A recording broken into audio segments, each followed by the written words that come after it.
Hello दोस्तों, welcome back to another video. जैसा कि पिछले एपिसोड में हमने देखा, ब्लड साइड स्क्वाड का लीडर जुकिंग से नेगोशिएट करना चाहता था, पर जुकिंग बिना उसकी बात सुने ही अपने डैगर से लीडर की हाफ डिमोनिक बॉडी को चीर कर अलग कर देता है, जिससे कि लीडर गुस्से में अपने अंदर छुपा 3 हेडेड डीमन को बाहर निकाल देता है। डीमन बाहर आते ही जुकिंग को जान से मारने के लिए आगे बढ़ता है। ये देखकर जुकिंग पहली दफा अपनी लेजेंडरी लेगेसी नाइफ टेक्निक को एक्टिवेट करता है, जिससे कि उसके बॉडी से की कंडेंसेशन की एनर्जी ओवरफ्लो होने लगती है और जुकिंग एक खतरनाक स्ट्राइक लीडर पर चल देता है, जिस हमले की वजह से लीडर के चीथड़े उड़ जाते हैं और जुकिंग सभी बच्चों को सही सलामत बाहर ले आता है। पर कैप्टन ले की कंडीशन ठीक ना होने की वजह से जुकिंग उन्हें अपने कंधों पर लिए फॉरबिडन जोन के अंदर चला जाता है, ताकि वो डेस्टिनी फ्लावर को हासिल कर सके। पर आगे जाकर वो कैप्टन ले को एक चेरी ब्लॉसम ट्री के पास ले जाता है। कैप्टन ले उसे कहते हैं, मैं वाइन पीना चाहता हूँ, जो सुनकर जुकिंग उन्हें वाइन पिला देता है। कैप्टन ले जुकिंग से कहते हैं, मेरी आखिरी विश ये है कि तुम पूरी दुनिया को एक्सप्लोर करो, और इतने में ही उनकी मौत हो जाती है। जुकिंग ने कैप्टन लेई के लिए एक टोम बना दिया था। उस टोम के पास रहकर जुकिंग बहुत ही ज्यादा मायूस हो जाता है। अब आगे एपिसोड की शुरुआत होती है वज्रा सेक्ट से, जहाँ का चीफ गुस्से से बिल्कुल भड़क उठता है, क्योंकि जुकिंग ने उनके सेक्ट के 2 एल्डर को जान से मार दिया था। उनका चीफ खुद ही की कंडेंसेशन के पीक परफेक्शन लेवल पर था, इसलिए उसका ईगो और भी ज्यादा हर्ट हो गया था। गुस्से में वो तुरंत एल्डर ली और एल्डर चिन को हुक्म देता है, जाओ उस लड़के को जिंदा छोड़ना मत, मुझे उस लड़के का सिर चाहिए। तुम दोनों के पास सिर्फ 24 घंटे है, जो करना है करो, पर मुझे उस लड़के का सिर चाहिए। लेकिन जैसे ही वो अपनी बात खत्म करता है, अचानक एक टेरिफाइंग ऑरा पूरे हॉल को कवर कर लेता है, जिससे कि सबके चेहरे पर डर साफ दिखने लगती है, क्योंकि वहाँ एंट्री होती है ग्रैंड मास्टर की, जो एयरली फाउंडेशन एस्टेब्लिशमेंट रियलम के एक्सपर्ट थे, जिन्हें देखते ही चीफ और बाकी सब तुरंत झुककर उन्हें ग्रीट करते हैं। लेकिन ग्रैंड मास्टर हवा में ही फ्लोट करते हुए अपने सिंहासन पर जाकर बैठ जाते हैं। उनकी आंखों में गुस्सा साफ दिख रहा था। वो गुस्से में कहते हैं, तुम्हें लगता है मुझे कुछ भी नहीं पता, मेरे पीठ पीछे तुम लोग क्या क्या कर रहे हो। यह सुनकर चीफ डर के मारे कहता है, प्लीज मास्टर, हमें माफ कर दीजिए, आगे से ऐसी गलती कभी नहीं होगी। मैं सेक्ट के रेपुटेशन को खराब नहीं होने दूंगा। हमने ऑलरेडी 2 एल्डर को उस लड़के के पीछे भेजने का फैसला कर दिया है। मैं वादा करता हूँ वो लड़का एक ही स्ट्राइक के साथ खत्म हो जाएगा। लेकिन ग्रैंड मास्टर उसे बीच में ही रोक कर कहते हैं, चुप हो जाओ, मैंने सुना है कि वो लड़का स्लम एरिया से बिलोंग करता है और उसने हमारे 2 स्ट्रॉन्गेस्ट एल्डर को मार दिया है। मेरे एंशिएंट हेवनली स्क्रॉल के हिसाब से ऐसे टैलेंट को या तो अपनी पूरी जान लगाकर अपनी तरफ कर दो, या फिर पूरी ताकत से उसे खत्म कर दो। तुम्हारी प्लानिंग तो काफी अच्छी है, बिल्कुल सुसाइड जैसी। तुम्हें नहीं लगता कि वो लड़का तुम्हारे दोनों एल्डर्स को भी खत्म कर सकता है? चीफ घबरा कर पूछता है, क्या सच में ये मैटर इतना ज्यादा सीरियस है? ग्रैंड मास्टर ठंडे लहजे में जवाब देते हैं, मुझे तुम्हें ये सब समझाने की कोई जरूरत नहीं है। इतना कहते ही अचानक ग्रैंड मास्टर अपनी टेरिफाइंग ऑरा रिलीज करते हैं, जिसके प्रेशर की वजह से मौजूदा सभी लोग घुटनों पर आ जाते हैं। ग्रैंड मास्टर कहते हैं, तुम्हें क्या लगता है वो लड़का कितना पावरफुल है? इस बार मैं खुद जाऊंगा और उसे अपने ही हाथों से खत्म कर दूंगा। लेकिन कुछ सोचकर वो अपना प्रेशर वापस ले लेते हैं। फिर अपनी स्लीप से 2 फ्लाइंग तलिस्मान और 2 ट्रैकिंग तलिस्मान निकालकर एल्डरली और एल्डर चेन को देते हुए कहते हैं, जैसे ही तुम्हें उस लड़के की लोकेशन मिल जाए मुझे फौरन इन्फॉर्म कर देना, क्योंकि मैं खुद वहां पहुंचकर सब कुछ खुद ही हैंडल कर लूंगा। दोनों एल्डर झुककर ग्रैंड मास्टर को ग्रीट करते हैं और तुरंत वहां से निकल जाते हैं। उन्हें जाते हुए देखकर ग्रैंड मास्टर हल्का से सिर हिलाते हैं और फिर शांत होकर अपनी मिस्टीरियस किताब journey of immortality heavenly book को पढ़ना शुरू कर देते हैं। अब हम जुकिंग को फॉरबिडन जोन के अंदर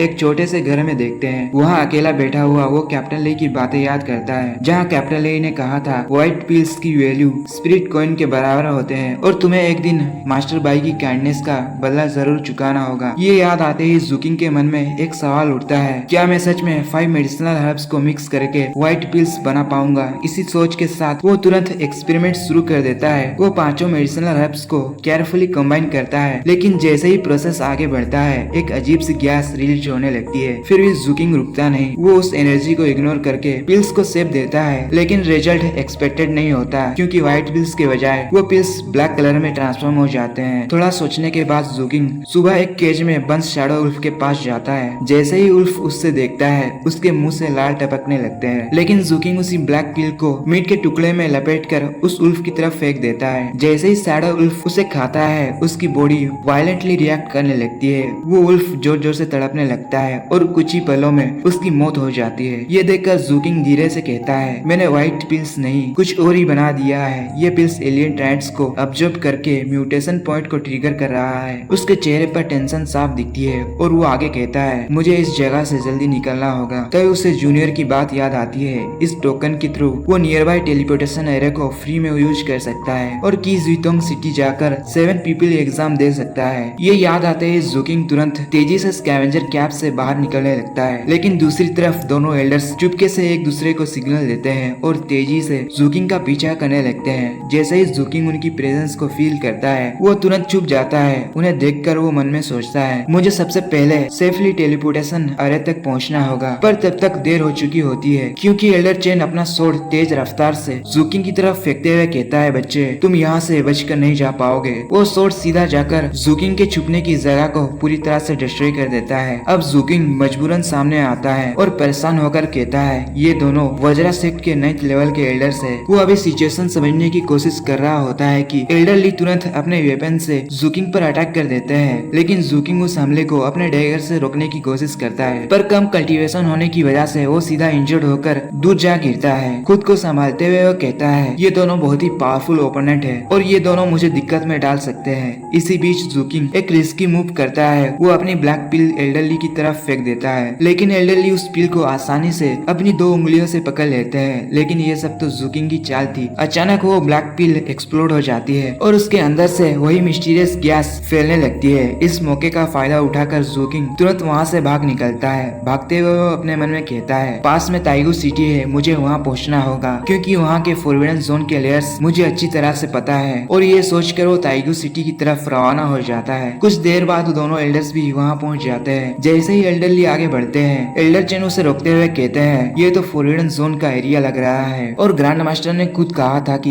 वो उस लड़के को अपने हाथों से मारना चाहते हैं। लेकिन एल्डरली ठंडी आवाज में कहता है, हम दोनों की कंडेंसेशन के 9th लेवल पर है। अगर तुम्हें उस बच्चे से डर लग रहा है तो मैं अकेले ही उसे खत्म करने आगे बढ़ रहा हूँ। इतना कहकर वो ताइगू सिटी की तरफ बढ़ जाता है। ये देखकर एल्डर चेन तुरंत एक टोकन निकालता है और ग्रैंड मास्टर को उनकी एग्जैक्ट लोकेशन भेज देता है। सीन शिफ्ट होती है ताइगू सिटी के अंदर, जहाँ जूकिंग एक जगह शेल्टर लेकर अपने मन में सोचता है, मैं फिलहाल बहुत ही कमजोर हूँ। इस हालात में वो दोनों एल्डर मुझे एक ही स्ट्राइक में जान से मार सकते हैं। मुझे सबसे पहले फोर्सफुली ब्रेक थ्रू करनी होगी। क्या मेरी बॉडी इसे हैंडल भी कर पाएगी? पर मैं रिस्क तो उठा ही सकता हूँ। ये सोचकर जूकिंग अपने सी माउंटेन आर्ट टेक्निक को निकालकर फोर्सफुली उसके टॉप टायर हेविली स्क्रिप्चर्स को बाहर निकालता है, जिसकी वजह से उसके मेंटेनेंस में एनर्जी फ्लो होने लगती है और आसपास की सारी गोल्डन एनर्जी जूकिंग के बॉडी में एंटर करने लगता है। पर अनएक्सपेक्टेडली फॉरबिडन जोन के डार्क एनर्जी जूकिंग के बॉडी के साथ अचानक मर्ज होने लगते हैं। फोर्सफुली इंटेंस अमाउंट में 2 अलग अलग डेंस एनर्जी को अपने बॉडी में लेने की वजह से जूकिंग की बॉडी अपने लिमिट में पहुंच जाती है और दोनों एनर्जी आपस में क्लैश होने लगते हैं। पर जूकिंग हार न मानते हुए डार्क ओरा को अपने घोषली शैडो के साथ फोर्सफुली मर्ज करते हुए कहता है, क्या घोषली शैडो एनर्जी ऑब्जर्व करने के बाद मेरी बॉडी को कंट्रोल कर लेगा या मेरी बॉडी ही घोषली शैडो को कंट्रोल कर लेगी? पर लकीली गोल्डन स्क्रिप्चर्स की पावर एलियन ट्राइड्स को पूरी तरह से सप्रेस कर देती है और जूकिंग फाइनली 7th लेवल पर ब्रेक थ्रू कर लेता है, जहाँ उसके पीछे 3 हॉर्न एंशिएंट टाइगर समन हो जाता है। जूकिंग खुद से ही कहता है, अब मेरी बॉडी में एलियन ट्राइड्स की कोई नामो निशान तक नहीं है क्योंकि सारे एलियन ट्राइड्स को घोषली शैडो ने ऑब्जर्व कर लिया है। इतना कहकर वो अपने माइंड स्पेस से बाहर निकलता है और कहता है, अब मैं घोषली शैडो को कंट्रोल कर पा रहा हूँ। वज्रा सेक्ट के एल्डर्स मैं आ रहा हूँ तुम्हारी जान लेने के लिए। अब सीन शिफ्ट होता है जहाँ हम एल्डर चेन को देखते हैं जो फॉरबिडन जोन के अंदर हर जगह जूकिंग को ढूंढ रहे होते हैं। अचानक जैसे ही वो पीछे मुड़ते हैं, उनकी नजर एक सूखे हुए स्केलेटन पर पड़ती है। उसे देखते ही एल्डरली समझ जाते हैं कि जूकिंग ने उन्हें बेवकूफ बनाया है, लेकिन वो आगे कुछ सोच भी नहीं पाते। उससे पहले ही जूकिंग अचानक अपने डैगर के साथ एक डेडली स्नीक अटैक एल्डरली पर कर देता है। पर एल्डरली भी कोई आम कल्टीवेटर नहीं थे। वो तुरंत उस अटैक को ब्लॉक कर लेते हैं और हैरानी से कहते हैं, ये कैसे मुमकिन हो सकता है? इस लड़के की पावर अचानक कैसे बढ़ गई? इतना कहकर वो जूकिंग को जोर से पीछे ढकेल देते हैं, पर जूकिंग तुरंत और एक तेज किक से काउंटर करने की कोशिश करता है, लेकिन एल्डरली उसे बिना किसी दिक्कत के डॉज कर लेते हैं। तभी जूकिंग अपने डैगर को घुमाते हुए एक और हमला करता है, लेकिन इस बार भी एल्डरली उसे रोक लेते हैं। अब एल्डरली ऑफेंसिव हो जाते हैं। वो जूकिंग के डैगर को हटाकर उस पे लगातार तेजी से अटैक करने लगते हैं, पर जूकिंग हर एक स्ट्राइक को कामली डिफेंड करता है। फिर एक परफेक्ट टाइमिंग के साथ जूकिंग एक स्टाइलिश मूव मूव एक्सिक्यूट करता है और एल्डर ली के वेपन को किक मारकर उसे दूर गिरा देता है। अब दोनों के बीच क्लोज रेंज कॉम्बैट फाइट शुरू हो जाती है। एक इंटेंस बैटल के बीच जुकिंग एक पावरफुल किक से एल्डर ली को हिला देता है, फिर अपने पैरों की हेल्प से एल्डर ली को घुमाकर उन्हें जमीन पर गिरा देता है और बिना एक सेकंड वेस्ट किए वो अपना डैगर लेकर सीधा एल्डर ली के सीने में घुसा देता है। इस हमले से एल्डर ली वहीं पर मारे जाते हैं, लेकिन तभी जुकिंग की नजर एक फ्लाइंग तालिस्मान पर पड़ती है। वो जैसे ही उस तालिस्मान को उठाता है तभी अचानक हवा को चीरते हुए मल्टीपल सोर्ड्स उसकी तरफ आती है। जुकिंग लाइटनिंग स्पीड से साइड हो जाता है और सभी अटैक से बच जाता है। जब वो देखता है तो सामने खड़ा होता है वज्रासेक का ग्रैंड मास्टर। जैसे ही ग्रैंड मास्टर आता है बिना देरी किए वो अपनी टेरिफाइंग धर्मा बॉडी को समन कर लेता है। उस मैसिव ओरा को महसूस करके जुकिंग के चेहरे पर टेंशन आ जाती है। वो धीरे से कहता है तो ये है वज्रासेक का एंसेस्टर, और सच में ये तो फाउंडेशन बिल्डिंग लेवल का पावर हाउस है। सिचुएशन समझते ही जुकिंग तुरंत वहाँ से भागने लगता है। ये देखकर ग्रैंड मास्टर कहता है बच्चे अब तुम भागना चाहते हो। इतना कहकर वो अपने जियांगनन आर्ट एक्टिवेट कर देता है और तुरंत उसके आसपास कई डिवाइन बेल्स मैनिफेस्ट हो जाते हैं और वो सब जुकिंग पर हमला कर देते हैं। जुकिंग भागते हुए सोचता है मैं इस पर्सन से सीधा टक्कर नहीं दे सकता हूँ, मुझे यहाँ से निकलना होगा। फिर उसके दिमाग में एक प्लान आता है, फॉरबिडन जोन के एलिट टाइटंस वही मेरी मदद कर सकते हैं। जैसे ही ग्रैंड मास्टर अपनी धर्मा बॉडी के साथ एक पावरफुल अटैक करता है, जुकिंग तुरंत अपना डैगर निकालता है और फॉरबिडन जोन का बैरियर का यूज करके उस हमले को ब्लॉक कर देता है। लेकिन पावर लेवल डिफरेंस बहुत ही ज्यादा होने की वजह से बैरियर कुछ ही पलों में टूट जाता है। एक्सप्लोजन के धुएं के अंदर से जुकिंग पीछे हट जाता है और तुरंत अपनी ब्लैक पिल्स निकालकर ग्रैंड मास्टर की तरफ फेंक देता है। जैसे ही वो पिल्स ग्रैंड मास्टर को हिट होती है वहाँ एक बड़ा एक्सप्लोजन हो जाता है और उनमें से वही मिस्टीरियस गैस रिलीज होने लगती है, जिसकी वजह से वहाँ अचानक चारों तरफ घना धुआं फैलने लगता है और उसी पल फॉरबिडन जोन के डरावने क्रिएचर्स एक के बाद एक अपीयर होने लगते हैं। धीरे धीरे वो सब मिलकर ग्रैंड मास्टर को चारों तरफ से घेर लेते हैं। ये सब देखकर जुकिंग आगे बढ़ने ही वाला होता है कि लेकिन उसके सामने एल्डर चेन पहले ही घात लगाकर छुपे होते हैं। जैसे ही उन्हें सही मौका मिलता है वो तुरंत अपनी तलवार से जुकिंग पर हमला करने के लिए आगे बढ़ते हैं, लेकिन अगले ही पल कुछ अजीब होता है। एल्डर चेन अपनी ही जगह पर अचानक फ्रीज हो जाते हैं। ये देखते ही जुकिंग तुरंत रुक जाता है और जब वो अपने सामने का नजारा देखता है तो वो पूरी तरह से शॉक हो जाता है, क्योंकि उसके सामने फॉरबिडन जोन का एक हाई लेवल क्रिएचर खड़ा होता है, फेसलेस वेमेन। उसकी ओरा इतनी ज्यादा डरावनी होती है कि हवा तक भारी हुई महसूस होती है। उसके आसपास तैरते हुए मल्टीपल चेहरे धीरे धीरे एल्डर ली के पास जाते हैं। एक इशारे पर फेसलेस वेमेन उन सब फेसेस को एल्डर चेन की तरफ भेज देती है और वो सब मिलकर एल्डर चेन की वाइटल एनर्जी को कंज्यूम करना शुरू कर देते हैं। कुछ ही पलों में उसकी पूरी एनर्जी चूस ली जाती है और देखते ही देखते एल्डर चेन सिर्फ एक बेजान लाश बनकर जमीन पर गिर जाते हैं। सारे फेसेस वापस अपनी मालिक फेसलेस वेमेन के पास लौट आते हैं। दूसरी तरफ ग्रैंड मास्टर तुरंत अपनी डिवाइन जियांगनन बेल को अपने सामने ले आते हैं। बेल की पावर से उनके सामने आने वाले क्रिएचर्स तुरंत डिस्ट्रॉय होने लगते हैं। ग्रैंड मास्टर बेल को जरा सा हटाकर कहते हैं बच्चे अब तुम बच नहीं पाओगे। लेकिन उसी वक्त फेसलेस वेमेन धीरे धीरे जुकिंग की तरफ बढ़ने लगती है। उसकी टेरिफाइंग ओरा को महसूस करते ही जुकिंग के दिल में भी खौफ बैठ जाता है और जैसे ही फेसलेस वेमेन एक और कदम आगे बढ़ाती है जुकिंग अपनी जगह पर ही फ्रीज हो जाता है और बिल्कुल हिल नहीं पाता। फेसलेस वेमेन उसके बिल्कुल सामने आ जाती है। उसके आसपास के फेसेस जुकिंग को घूरने लगते हैं, लेकिन कुछ पल बाद अचानक सब फेसेस पीछे हट जाते हैं और बिना कुछ किए फेसलेस वेमेन मुड़कर सीधा ग्रैंड मास्टर की तरफ बढ़ने लगती है। ये सब देखकर जुकिंग बिल्कुल समझ नहीं पाता कि यहाँ क्या चल रहा है। तभी फेसलेस वेमेन ग्रैंड मास्टर पर हमला कर देती है। ग्रैंड मास्टर तुरंत पीछे हटकर अपनी जियांगनन बेल को एक्टिवेट कर देते हैं और अपने मन में सोचते हैं ये क्रिएचर्स इस लड़के पर हमला क्यों नहीं कर रहे हैं और सिर्फ मेरे ही पीछे क्यों पड़े हैं। तभी एक फेस अचानक जुकिंग की तरफ मुड़ता है और धीरे धीरे ट्रांसफॉर्म होने लगता है। वो और कोई नहीं बल्कि वही अपोथेकेरी पर्सन होता है। उसके बाद जुकिंग के फर्स्ट मास्टर अपीयर होते हैं जिन्होंने उसे कल्टीवेशन की किताब दी थी, और फिर वही लड़की भी सामने आ जाती है जिसका अंतिम संस्कार जुकिंग ने खुद ही अपने हाथों से किया था। वो तीनों जुकिंग को थैंक्स कहकर धीरे धीरे गायब हो जाते हैं। उन्हें जाता देखकर जुकिंग को कैप्टन ली की बात याद आती है जहाँ उन्होंने कहा था जब मैंने तुम्हें उन जलती हुई लाशों के बीच देखा था तब तुम्हारे आसपास मुझे एक उम्मीद की रोशनी नजर आई थी और इसी वजह से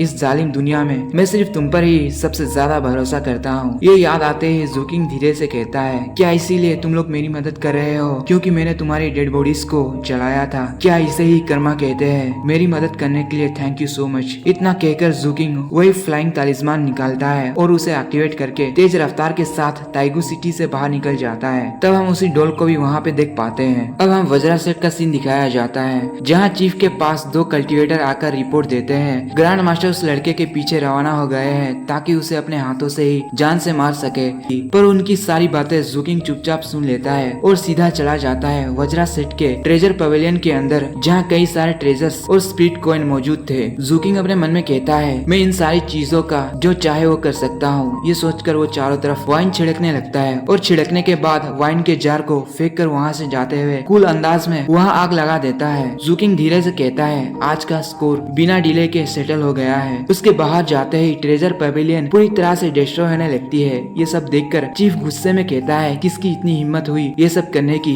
क्या ये सब उस बच्चे ने किया है? इतना कहकर सभी लोग आगे जाने लगते हैं। तभी उनकी नजर जाती है जुकिंग पर, जहाँ उसे अपनी डिवाइन आर्ट को एक्टिवेट करते देखकर चीफ कहता है क्या ये लड़का वज्रा सेट के माउंटेन गेट को डिस्ट्रॉय करना चाहता है? पर तब तक जुकिंग अपनी लेजेंडरी लेगेसी नाइफ टेक्निक को एक्टिवेट कर चुका था और उसके पीछे से उसकी धर्मा बॉडी समन हो जाती है। जुकिंग धर्मा बॉडी के साथ मिलकर अटैक प्रिपेयर करने लगता है। ये देखकर लीडर फौरन जियांगनान बैरियर अपने सामने लगा देता है, पर जुकिंग फुल्ली अपने धर्मा बॉडी के साथ अपने जाइंट स्वॉर्ड से लीडर पर एक खतरनाक हमला कर देता है, जिस हमले से वो बैरियर आसानी से डिस्ट्रॉय हो जाती है। ये देखते ही चीफ अपने हाथों से उस हमले को रोकने की कोशिश करता है। ये अटैक इतना पावरफुल होता है कि लीडर का वो हाथ जलकर राख हो जाता है और लीडर इंजर्ड होकर पीछे जा गिरता है और वो अपने एक हाथ को खो देता है। जुकिंग अपने धर्मा बॉडी को डिसअपियर करते हैं वहाँ से भाग जाता है। जैसे ही ग्रैंड मास्टर अपने सेक्ट में वापस आते हैं और अपने सेक्ट की ऐसी हालत देखकर कहते हैं बच्चे क्या वाकई में तुम एक चूजन वन हो? मैं फिर भी तुम्हें जान से मार कर रहूंगा। इतना कहकर गुस्से में वो अपना ओरा अनलिस्ट कर देते हैं। दूसरी ओर जुकिंग तेजी से पास के सिटी की ओर बढ़ने लगता है और फाइनली जुकिंग टेलीपोर्टेशन अरे के पास पहुंच जाता है। जैसे ही वो आगे बढ़ता है वहाँ का गार्ड उसे रोक लेता है। जुकिंग फौरन अपने पास से वही टोकन निकाल कर उसे शो करता है। टोकन को देखकर गार्ड उसे अंदर जाने देता है। जुकिंग धीरे से टेलीपोर्टेशन अरे के अंदर जाकर कहता है वज्रा सेट के एंसेस्टर हम दोबारा जरूर मिलेंगे। इतना कहते ही जुकिंग वहाँ से टेलीपोर्ट हो जाता है।